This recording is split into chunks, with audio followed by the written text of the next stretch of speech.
We knew there was a buildup in the housing market. In fact, I was the vice chair of the Thrift Industry Advisory Council, and throughout 2006, 7, and 8, I pleaded with the chairman of saying, look, at housing bubble is building in this country. I'm really worried about it. And we took off on a number of defensive things. You know, I cut our lending 75% over 4 years. We cut out all the subprime. I laid off 15,000 people. We closed most of the origination offices, and I raised $9 billion of new capital to get prepared for this thing. And I think we were really well positioned, but what we didn't appreciate what was going to happen to the liquidity when things fell apart at the end, particularly of 2008. And we also really underestimated the political will to kind of do away with Main Street banks and try to focus on having a system that emphasized Wall Street banks. And so Washington Mutual, unfortunately, kind of got caught in that vortex. Well, let me ask you about that. Do you believe that's the case today, and do you think that there should be something done about it, this idea of focusing on Main Street banks over Wall Street banks? Well, I think it's difficult right now. I mean, the reality is that the system has concentrated itself into what I'm going to call basically Wall Street banks. And that's fine. The financial health is excellent. The performance is great. I think that they're in very good position today. However, I think that if you go out throughout this country and ask people about, do they feel they're getting the level of customer service? Are they getting the attention? Is it kind of the warm fuzzy? Do they really like it? And I think I don't think those numbers are as high. And I think there is an opportunity there.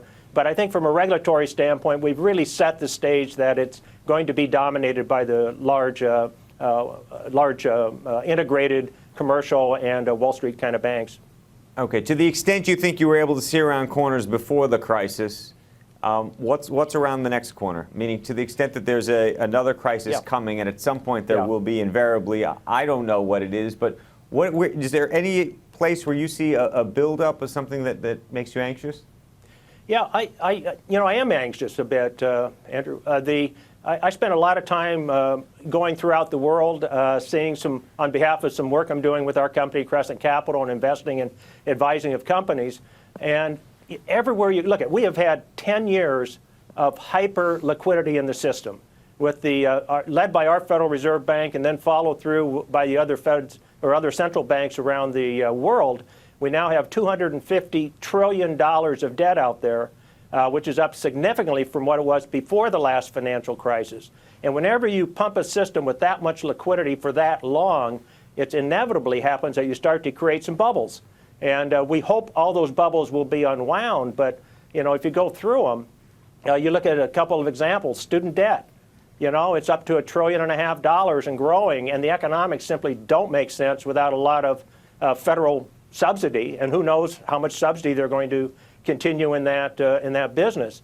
We've seen consumer lending in a lot of areas really take off again. We're back at higher levels of consumer debt outstanding. And who's holding today. the bag? So who would you be worried about in both of those instances? Well, I think, look at what's happening, of course. I mean, I think the banking industry is very sound and is in great position, but you can't think that as you unwind bubbles that they don't somehow get impacted.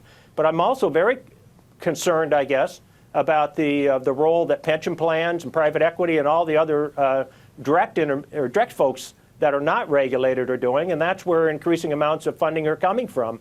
And I don't think we know how that all plays, again, as some of these asset bubbles and debt bubbles perhaps unwind over time.